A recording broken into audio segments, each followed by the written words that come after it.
The purpose of today's lab is to find the coefficient of friction, of static friction, between two different materials. One of those materials is going to be a wooden block. The other material, that's up to you. The second material can be the floor. The second material can be a desk. The second material can be the leather couch in the atrium. It doesn't matter what the second material is, but you have to specify what the two materials are. You want to find the coefficient of static friction between those two materials. Now, I'm not going to tell you what the variables are, but I'll help you out with them a little bit, since this is the first lab where we've actually had to identify variables. I will remind you what each of the variables means. The manipulated variable is the variable that you change, and there's only going to be one of them. So don't ever do this. Don't ever say manipulated variable blank and blank. You're wrong.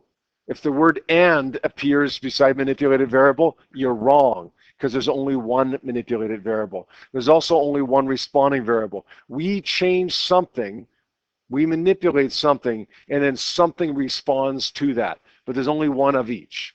Control variables, on the other hand, you can have lots of ands in there. There's lots of different control variables. Control variables have to stay the same. So it's everything that remains constant. We'll revisit variables in just a couple minutes, okay? Again, I'm not going to give you the answer for that. You're going to have to fill those in yourself. But when we go through the procedure, I'll come back to this and give you a little bit of a hint as to what our manipulated variable might be, and so on. What do we got to use as far as materials? We got to write that down as well.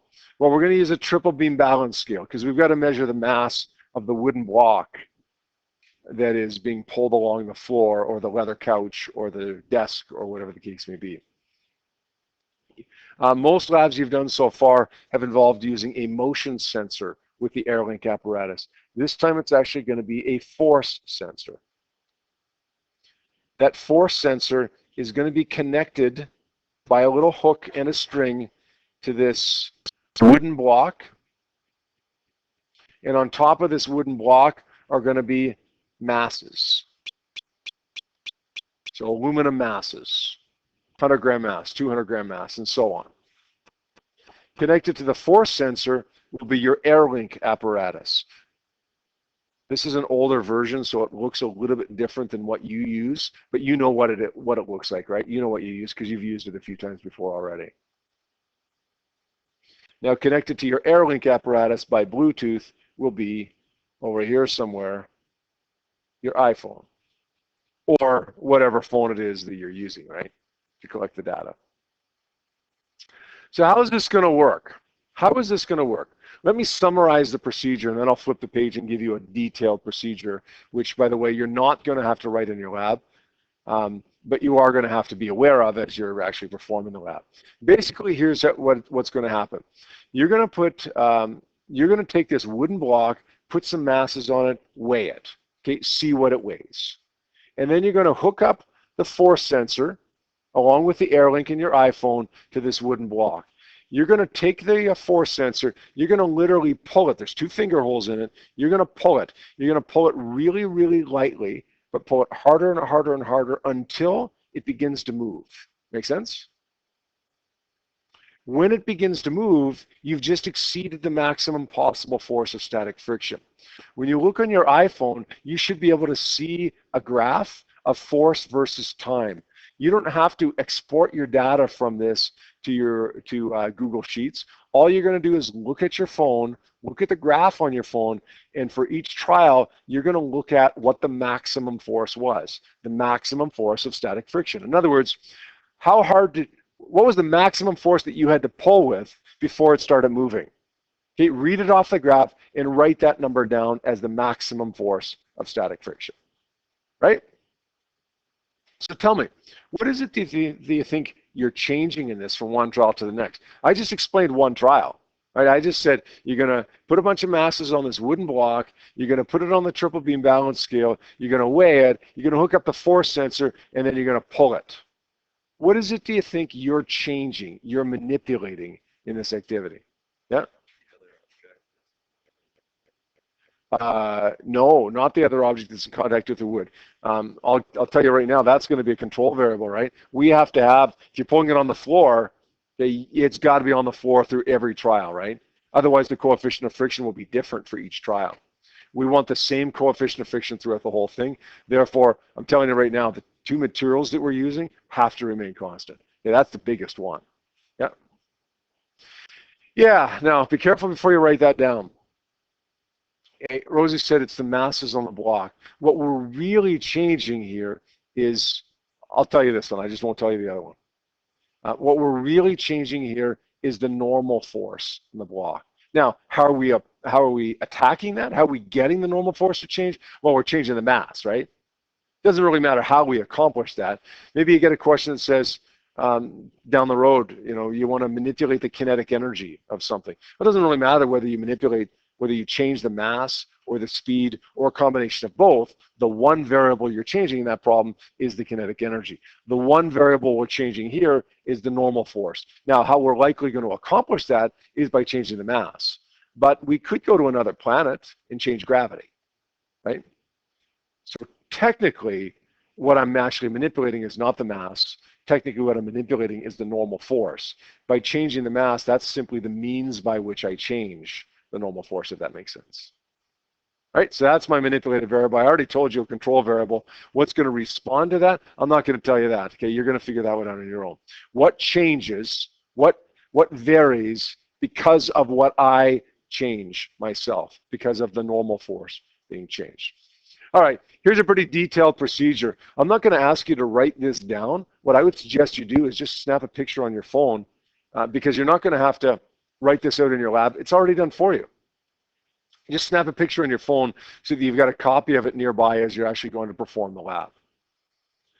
And what it boils down to is what I just said. But there's a couple of little things that you gotta be careful of, okay? As you're performing this that I haven't mentioned already. First of all, the force sensor has to be zeroed. That means that the force sensor may be interpreting zero force as something other than zero force. There's a zero button on it. We press that zero button before we start, and that makes sure that the force sensor knows what 0 Newton is. Now, don't press that zero button as you're pulling something, because that's going to mess everything up. Then it's going to think whatever you're pulling with is a force of 0. Press the button before you do anything. Okay, make sure the SparkView app says force is pull, a force pull positive. If in the end you forget to do this one, that's not a huge deal. It just means that you're going to get negative forces. Okay, you would take the biggest negative force instead of the biggest positive force, and you just drop the negative sign. Okay, it doesn't change anything with the actual collection of the data. It just changes the sign that the app assigns to your data, whether it's positive forces or negative forces. Because we're pulling, we want the forces to be read as positive. But again, if you forget that and you record them as negative, just drop the negative sign. It's not the end of the world. Don't forget to measure the mass of the wooden block, including any masses that are present on the wooden block. Okay, hook the force sensor to the string connected to the wooden block. Press start on the SparkView app and pull the force sensor parallel to the ground. Okay, you don't want to be pulling it up at an angle like this. Pull it parallel to the ground. You pull it up at an angle like that, that messes everything up with the normal force. Okay, you got to pull it parallel to the ground so that the normal force is simply m times g. You got to pull it just lightly until it begins to move. Now, here's my suggestion. If you use a really light mass, something that doesn't weigh very much at all, you're going to have trouble getting good data. The heavier this is, the better. The heavier it is, the better, because the bigger the force of friction and the bigger the force you're going to have to pull with in order to get it moving. So theoretically, it works with light masses, but it tends to give us better data if we use heavier masses.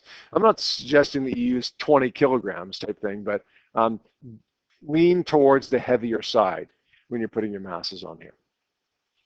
All right, you're going to get a graph on your iPhone screen for each trial. You're not going to have to plot that graph. It's going to do it for you, right? Applied force versus time. Unlike the graphs that you've got in previous labs, because you've used the motion sensor, you've either had a position time or a velocity time graph. This time the graph that you're going to see is a force versus time graph. You're going to look at the maximum value on the force versus time graph, and you're going to record that as your force of friction. And you're going to repeat those steps, 2 to 4, 10 times, each time changing the mass or each time changing the normal force, right? Changing the normal force that's acting on it. 10 different normal forces, 10 different forces of friction, static friction. And then finally, you're going to plot a graph yourself. One graph, that's all you got to plot. Maximum force of static friction versus normal force.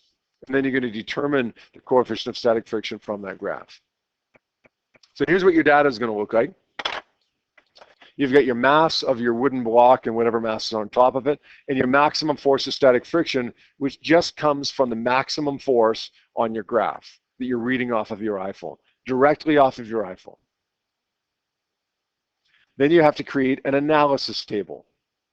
If I'm manipulating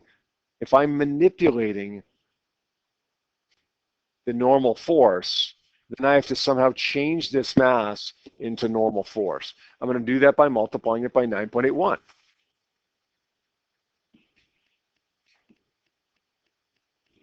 And of course, the maximum force of static friction doesn't change.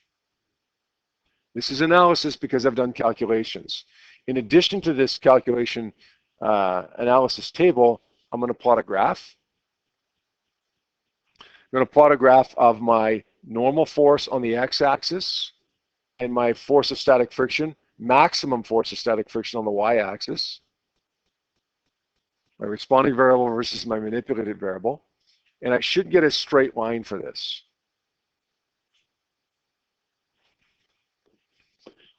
Finally, you're going to have Google Sheets display the equation for you. It should be in the form of y is equal to something x plus b. B should be close to 0, but maybe it's not exactly 0. This value right here is the slope, and this is the value that you want because it is the coefficient of friction.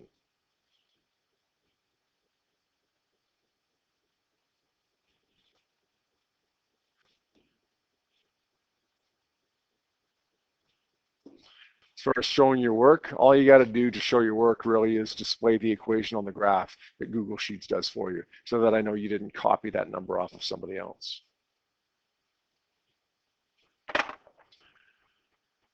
And then, of course, we got to conclude something. Our conclusion is based on our problem. Well, technically, conclusion is usually based on a hypothesis, right? But we don't have a hypothesis for this since we're calculating a number. We're just going with the conclusion being based on the problem. The problem leads to the hypothesis leads to the conclusion. We're just skipping the hypothesis step. The conclusion is going to be based on the problem. So what was my problem? What is the coefficient of friction between this material and this material? You would say the coefficient of friction between X and Y is blank, and this is known because, how did you figure it out, right? And then your sources of error, you want 2 or 3 good sources of error. But don't forget your suggestions for improvement. Don't say something as loose as we measured the data wrong. Don't say something as general and as weak as, oh, the apparatus wasn't very good. Okay, if something wasn't very good with the apparatus, that's fair enough to use that as a source of error, but be specific. Don't say the force sensor wasn't very accurate. Like, tell me why it wasn't very accurate if it wasn't very accurate, okay? Be specific with your sources of error. And remember to avoid the human error, okay? Remember to not list things like, you know, I calculated something wrong, okay? Avoid those things. We're looking at procedure, we're looking at materials, and things like that, things that are not necessarily your fault. Right? Everyone's got to hand in one of these themselves, unlike the last one where everybody got to submit it as a group. Okay, you need a problem for this. You need variables for this. You need materials. You do not need procedure, but you do need data. You need conclusion, and you need sources of error.